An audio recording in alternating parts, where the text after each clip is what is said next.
بسم الله الرحمن الرحيم. الصلاة والسلام على سيد الأنبياء والمرسلين وعلى آله الطيبين الطاهرين وأولياء أمته وعلماء ملته أجمعين. أما بعد فأعوذ بالله من الشيطان الرجيم. بسم الله الرحمن الرحيم. معزز محترم عازمین ناظرین، اللہ رب العزت کا بے پایہ کرم اور احسان ہے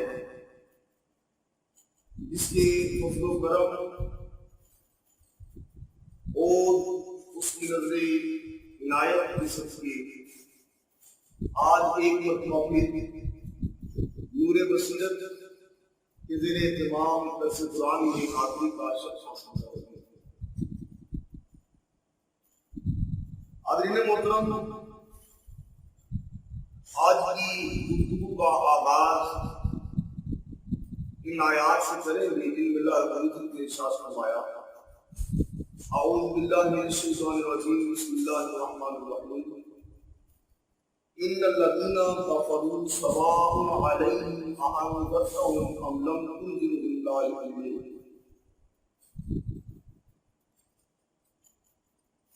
اللہ رب العزت نے سورہ بقرہ کے بالکل آغاز میں ابتدا میں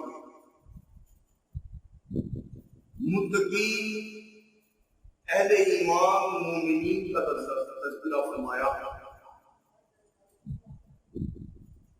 اب جو آیات آ رہی ہیں ان میں کفار کا ذکر ہے اور ان دونوں کی آپس میں مطابقت اور ربط یہ ہے کہ گزشتہ آیات میں اللہ کے مقبول بندوں کا ذکر ہے اور اب جو ذکر آ رہا ہے یہ مردودوں کا ہے جن کو ان کے اپنے اعمال کی وجہ سے جاندہ درگاہ کرنا ہے۔ پھر گزشتہ آیات میں ہم نے یہ بھی پڑھا کہ وہ جو مقبول ٹھہرے ان کی مقبولیت کی وجہ کیا تھا؟ وہ جو دنیا و آخرت کی کامیابی سے سرفراز ہوئے ان کی کامیابی و کامرانی کی وجہ کیا تھی؟ اور ان آیات میں ہم پڑھیں گے جو مردود ٹھہرے ان کے مردود ہونے کی وجہ کیا تھا، اور پھر ہم کوشش کریں گے کہ ہم مقبول بندوں میں داخل ہوں اور مردودوں والی صفات سے اپنے آپ کو بچائیں۔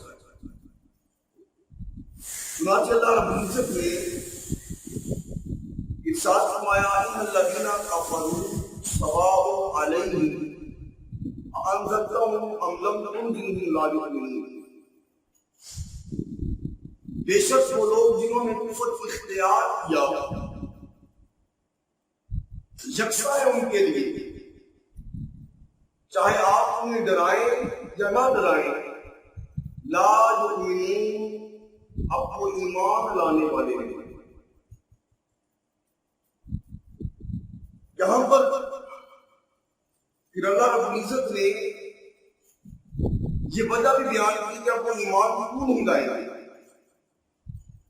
ان کے ایمان نہ لانے کی علت کیا ہے، سبب کیا ہے؟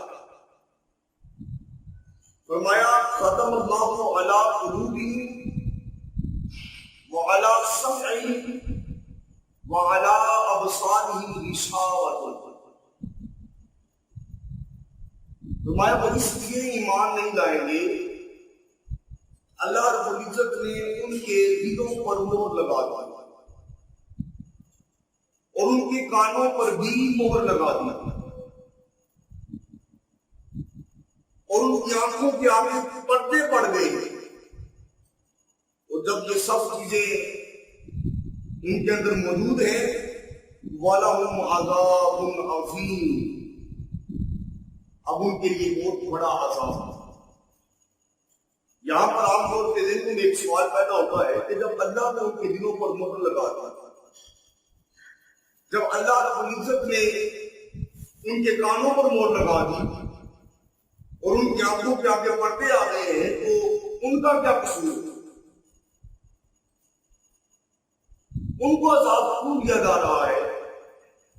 اس کا جواب یہ ہے کہ قرآن مجید میں اللہ رب العزت ارشاد فرماتا ہے وَهَدَيْنَاهُ النَّجْدَيْنِ، کہ ہم نے انسان کو دو راستے بتائے، ایک نیکی کا اور دوسرا بدی کا، ایک اچھائی کا اور دوسرا برائی کا۔ دو راستوں کی ہدایت دے دی ہے، دو راستے بتا دیے ہیں، اب وہ جس راستے پر چلے گی اس کی اپنی مرضی ہے۔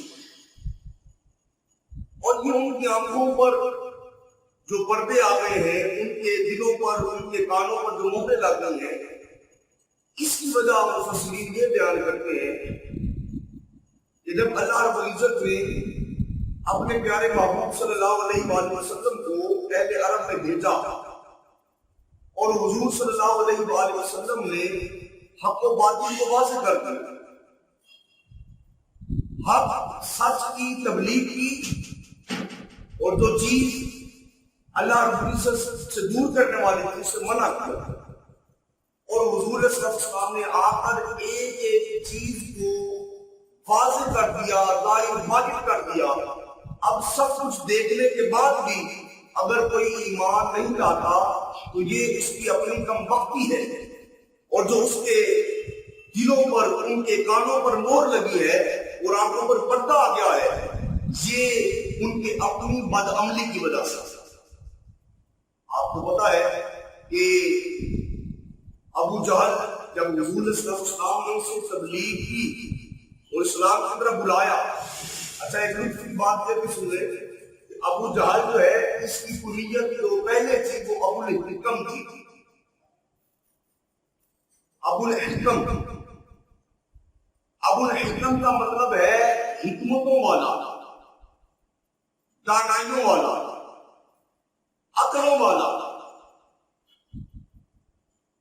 اب جب حضور صلی اللہ علیہ وسلم نے اس کو تبلیغ کی، دین کی دعوت دی، خدائے وحدہ لا شریک کی طرف بلایا، اس لا شریک کے ماننے کی دعوت دی، تو اس نے انکار کیا، اور انکار کرنے کی وجہ کیا تھی؟ وہ حضور صلی اللہ علیہ وسلم کو حق پر سمجھتا تھا، سچ پر سمجھتا تھا۔ اب اس کا یہ سمجھنا ظاہر بات ہے، اللہ رب العزت نے اس کو یہ راہیں دکھائی تو وہ سمجھانا، لیکن جب حضور نے اس کو اسلام کی دعوت دی تو اس نے کہا محمد مجھے پتا ہے تم سچے تھے، تم جو بات کہتے ہو یہ حق ہے، لیکن ایمان میں اس لیے نہیں لاؤں گا کہ میری سرداری کا، کیونکہ کسی نبی کا کلمہ پڑھ لینا یہ اس بات کی علامت ہے کہ اب سردار وہ نبی ہے، آقا وہ نبی ہے، مولا وہ نبی ہے، اب سر تسلیم خم کرتا ہے اس نبی کیا، اب اپنی بات نہیں منوانی، اس کی ہاں میں ہاں ملانی ہے، اس کی نا میں نا ملانی ہے، اور اس نبی کی ہر بات کو حرف آخر سمجھنا ہے۔ جب ابو جہل نے کہا کہ میں سمجھتا ہوں کہ آپ حق پر ہیں لیکن ایمان نہیں لاؤں گا تو میری سرداری جاتی ہے، ادھر سے پیغام آتا ہے اس کے لیے بھی اور اس جیسے دوسروں کے لیے بھی، ختم اللہ علی قلوبہم، اگر تمہیں میرے نبی کی بات ماننے کی طرف نہیں آتے اور وہ تمہاری سمجھ میں نہیں آتی تو پھر لوگ ہم تمہارے دلوں پر مہر لگا دیتے، ہم تمہارے کانوں پر کفر کی مہر لگا دیتے، تمہاری آنکھوں کے سامنے پردہ کر دیتے۔ جب حضور کو نہ مانا تو وہ جسے دنیا عقلوں والا کہتے ہیں، وہ جسے دنیا فکروں والا کہتے ہیں، جسے دنیا حکمتوں اور دانائیوں والا کہتے تھے، جب حضور کا انکار کیا تو حضور صلی اللہ علیہ وسلم کے انکار کے بعد سے لے کر قیامت تک غیر مسلم بھی اسے یاد کریں گے تو ابو جہل کے نام سے یاد کریں گے، چاہے جہالتوں والا، بے عقلیوں والا، نادانیوں والا۔ یعنی عقل مند وہ ہے جو حضور کا دامن رحمت تھام لیتا۔ آپ اپنے معاشرے سے غور کریں، آپ کو بڑے بڑے صاحبان اقتدار نظر آئیں، بڑی بڑی کرسیوں والے نظر آئیں گے، بڑے بڑے عہدوں والے نظر آئیں گے، آپ کو بڑے بڑے علم والے نظر آئیں گے، لیکن یاد رکھیں اللہ کی بارگاہ میں عقل والا، دانائی والا وہ نہیں ہے جس نے بڑا پڑھ لیا، وہ نہیں ہے جو بہت بڑے منصب کا مالک بن گیا ہے، بلکہ اللہ کی بارگاہ میں بڑا وہی ہے جس نے دامن مصطفیٰ کو ہمیشہ تھام کے رکھا، اور جس نے نہیں تھاما آپ آسان لفظوں میں کہہ لیں جس نے دامن مصطفیٰ کو تھاما ہے کائنات اسے صدیق اکبر کے نام سے جانتی ہے، اور جس نے حضور علیہ السلام کے دامن رحمت سے انحراف کیا ہے بس وہ پیشے کیا ہے کائنات اسے ابوالجہل کے نام سے۔ اللہ رب العزت نے فرمایا جو میرے محبوب کی بات نہیں مانے گا، وہ ایمان بھی نہیں لائے گا، تو پھر کیا ہے وَلَهُمْ عَذَابٌ عَظِيمٌ، ان کے لیے بہت بڑا عذاب، بہت بڑا عذاب۔ عذاب سے پناہ مانگنی چاہیے، اللہ کے عذاب سے پناہ مانگنی چاہیے۔ عام طور پہ ہمارے معاشرے میں ضمنی طور پر باتیں آ جاتی ہیں تو یاد رکھا، ہمارے معاشرے میں کہہ دیا جاتا ہے جانا تو جنت ہے تھوڑی دیر جنت میں، ہمارے معاشرے سے کہہ دیتے ہیں پناہ مانگنی چاہیے۔ جہنم کا سب سے کم عذاب جس کے بعد کہتا ہے یہ ہے کہ پاؤں میں آگ کی جوتیاں پہنا دی جائیں گی اور سر ہڈیاں کی طرح ہوگی۔ اللہ کا عذاب ہے اسے پناہ مانگو، اللہ کی پناہ مانگو۔ اللہ رب العزت نے اپنی ساتھ فرمایا وَمِنَ النَّاسِ مَن يَقُولُ آمَنَّا بِاللَّهِ وَبِالْيَوْمِ الْآخِرِ وَمَا هُم بِمُؤْمِنِينَ۔ پچھلی آیات میں کفار مکہ کا ذکر ہے، اب مدینہ کے منافقین کا ذکر شروع ہو۔ پہلے ذکر کیا اہل ایمان کا، پھر ذکر کیا مکہ کے کافروں کا، اور اب ذکر آ رہا ہے منافقین کا جو مدینہ میں تھے۔ منافق وہ مدینہ والے کیا تھے؟ وہ یہ تھے کہ زبان سے تو اقرار کرتے تھے لیکن ان کے دل کے اندر اسلام کا بغض تھا، وہ دل سے تصدیق نہیں کرتے۔ ایمان یاد رکھیں صرف زبان سے کہہ دینے کا نام نہیں ہے، صرف زبان سے اقرار کرنے کا نام نہیں ہے۔ اقرار باللسان و تصدیق بالقلب، ایمان نام ہے زبان سے اقرار کرنے کا، اس طرح زبان سے اقرار کرے کہ اس کا دل اس بات کی تصدیق کرے جو اس کی زبان کہتے ہیں، یہ ایمان ہے، اسے ایمان کہتے ہیں۔ اللہ رب العزت نے ارشاد فرمایا اور کچھ لوگ ایسے ہیں جو کہتے ہیں ہم ایمان لائے اللہ پر اور یوم آخرت پر، وما ہم بمؤمنین، لیکن وہ ایمان لانے والے نہیں، وہ مومن نہیں۔ منافقین جو تھے اہل مدینہ، وہ جنہوں نے نفاق کا اپنے دل کے اندر بیج بویا اور ایسا ایسا وہ درخت بن گیا، ان کی منافقت کیا تھی اور کس لیے تھی؟ ان کی منافقت یہ تھی کہ ہم زبان سے کلمہ پڑھتے رہیں گے، چونکہ مسلمان اب آہستہ آہستہ قوت میں آ رہے ہیں، اب ظاہر بات ہے غزوات بھی ہونے ہیں، تو زبان سے ہم ان کا ساتھ دیں گے، دل ہمارے یہودیوں کے ساتھ رہیں گے، اور جو مال غنیمت حاصل ہوگا اس میں ہمیں بھی حصہ ملے گا۔ یہ منافقین کی سوچ تھی، یہ ان کی فکر تھی۔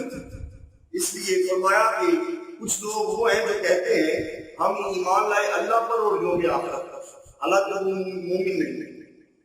پھر اللہ رب العزت نے ان کا عمل بتایا کہ یہ منافق ہیں تو کیوں ہیں؟ فرمایا یخادعون اللہ والذین آمنوا، یہ فریب دینا چاہتے ہیں اللہ کے رسول کو اور اہل ایمان کو۔ یہاں پر ذاتی طور پر تو ترجمہ یہ ہوتا ہے کہ یہ اللہ کو فریب دینا چاہتا ہے۔ اب اللہ کو تو کوئی فریب، اللہ کو کوئی دھوکہ، اللہ کو عالم الغیب ہے، وہ تو سنوں کی چھوٹی باتوں کو بھی جانتا ہے، وہ آگاہ ہے ہمارے اندر کی باطن کی باتوں سے، اس کو کوئی فریب نہیں دے سکتا، اسے کوئی دھوکہ نہیں دے سکتا۔ یہاں پر تو فرمایا نا یخادعون اللہ، علماء فرماتے ہیں اس کا مطلب ہے یخادعون رسول اللہ، وہ دھوکہ دینا چاہتے ہیں اللہ کے رسول کو، اللہ کے رسول کو۔ اب ظاہر بات ہے آپ بتائیں وہ دھوکہ کس کو دے رہے تھے؟ اللہ کو دے رہے تھے کہ رسول کو دے رہے تھے؟ وہ جو منافقین تھے، وہ جنہوں نے زبان سے کلمہ پڑھا اور دل سے تصدیق نہیں کی، وہ کس کو دھوکہ دے رہے تھے اور کس کو دھوکہ دینے کی کوشش کر رہے تھے؟ اللہ کو بھی رسول اکرم صلی اللہ علیہ وآلہ وسلم کو، تو رسول اکرم کو وہ دھوکہ دینا چاہتے تھے صلی اللہ علیہ وآلہ وسلم، لیکن اللہ کہہ رہے ہیں کہ وہ دھوکہ دینا چاہتے ہیں اللہ کو۔ علماء فرماتے ہیں دراصل اللہ تعالیٰ یہاں پر بتانا چاہتا ہے کہ لوگوں، میں اور میرا محبوب یہ ذاتیں دو ہیں، ذاتیں دو ہیں، لیکن یہاں پر وحدت حکمی ہے۔ وحدت حکمی کا مطلب یہ ہوتا ہے کہ ذاتیں دو ہیں لیکن دونوں کی محبت ایک ہے، دونوں کی اطاعت ایک ہے، دونوں کی رضا ایک ہے۔ جیسا اللہ رب العزت قرآن مجید میں فرماتا ہے من یطیع الرسول فقد اطاع، جس نے رسول کی اطاعت کی اس نے اللہ کی اطاعت۔ پھر فرمایا اللہ و رسولہ احق ان یرضوہ، اللہ اور اس کا رسول زیادہ حقدار ہے کہ اسے راضی کیا جائے، یعنی رسول کو راضی کرو تو اللہ بھی راضی ہو جائے گا۔ اور یہاں پر فرمایا یخادعون اللہ، محبوب یہ دھوکہ تو آپ کو دینا چاہتے ہیں لیکن میں نسبت اپنی طرف کرتا ہوں تاکہ لوگوں کو پتہ چل جائے کہ جو رسول کو دھوکہ دینا چاہتا ہے وہ اپنے ذات میں تو رسول کو دھوکہ دے رہا ہے، لیکن حقیقت میں کس کو دے رہا ہے؟ اللہ کو۔ اور اللہ کسی دھوکے میں آنے والا نہیں ہے کہ وہ عالم الغیب ہے۔ جب اللہ کسی دھوکے میں نہیں ہے تو رسول کو بھی ساری باتوں کا علم ہے۔ فرمایا یخادعون اللہ والذین آمنوا، اور پھر اس کا نتیجہ بتا دیا وما یخدعون الا انفسهم وما یشعرون، اور وہ دھوکہ نہیں دیتے مگر اپنے آپ، ان کا دھوکہ اپنی ذاتوں کو ہے لیکن ان کو اس کا شعور نہیں، ان کو اس کا فہم حاصل نہیں۔ پھر اللہ رب العزت نے یہاں تک دھوکہ دہی کی بات ذکر کی ہے، یہ ان کی بدعملی تھی۔ اب ان کی دوسری بدعملی دیکھیں، منافقین کی۔ فرمایا فی قلوبہم مرض، ان کے دل میں مرض ہے، فزادہم اللہ مرضا، اللہ تعالیٰ نے ان کی بیماری کو، ان کے مرض کو بڑھا دیا۔ وَلَهُمْ عَذَابٌ أَلِيمٌ، اور ان کے لیے دردناک عذاب ہے۔ بِمَا كَانُوا يَكْذِبُونَ، اور یہ دردناک عذاب کیوں ہے؟ کیا یہ اللہ رب العزت کی طرف سے ان کے بغیر کسی عمل کے لیے جا رہا ہے؟ فرمایا نہیں، بِمَا كَانُوا يَكْذِبُونَ، یہ جو انہیں دردناک عذاب دیا جائے گا یہ اس وجہ سے ہے کہ وہ جھوٹ بولا، وہ جھوٹ کا سہارا لیتے ہیں۔ یاد رکھیں جھوٹ کسے کہتے ہیں؟ جھوٹ کا مطلب ہوتا ہے خلاف واقعہ بات کرنا، ایک بات نہیں ہے لیکن وہ کر دینا۔ ان کے دل میں تو ایمان نہیں تھا، وہ زبان سے کہہ رہے تھے کہ ہم کیا لے آئے؟ ایمان لے آئے۔ اللہ رب العزت نے کہا یہ تو خلاف واقعہ بات کی، یہ تو جھوٹ بولا کہ دل میں کچھ ہے اور زبان پر کچھ ہے، اس کی وجہ سے انہیں دردناک عذاب میں مبتلا کیا جائے۔ اب اس بات کی دلیل دی جا رہی ہے کہ وہ منافق کیسے ہے۔ فرمایا وَإِذَا قِيلَ لَهُمْ لَا تُفْسِدُوا فِي الْأَرْضِ، جب انہیں کہا جاتا ہے کہ زمین میں فساد برپا نہ کرو، زمین میں فساد نہ پھیلاؤ، قَالُوا إِنَّمَا نَحْنُ مُصْلِحُونَ، تو وہ کہتے ہیں ہم تو اصلاح کرنے والے ہیں، ہم تو فساد پھیلانے والے نہیں ہیں۔ یہ پہلی دلیل ہے۔ اللہ رب العزت ان کی دلیل کا رد کرتا ہے اور فرماتا ہے الا انہم هم المفسدون ولکن لا یشعرون، فرمایا غور سے سنو، خبردار ہو جاؤ، یہ منافقین ہی فساد برپا کرنے والے ہیں لیکن ان کو اس کا شعور نہیں ہے۔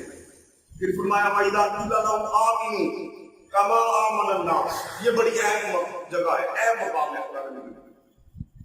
فرمایا جب ان سے کہا جاتا ہے کہ ایمان لاؤ، ایمان لاؤ، آمینو، ایمان لاؤ، کما آمن الناس، جیسا کہ لوگ ایمان لائے، جیسا کہ لوگ ایمان لائے۔ علماء نے علماء تفسیر میں یہاں پر لکھا ہے، یہاں پر لوگوں سے مراد یا تو سارے صحابہ کرام، لوگوں سے مراد منافقین سے کہا نا کہ ایمان لاؤ کما آمن الناس، جیسا کہ لوگ ایمان لائے، ان لوگوں کے ایمان کی طرح ایمان لاؤ علماء تفسیر فرماتے ہیں یہاں پر مراد کل صحابہ، سوالات تقریباً صحابہ ہیں، وہ سارے کے سارے مراد ہیں۔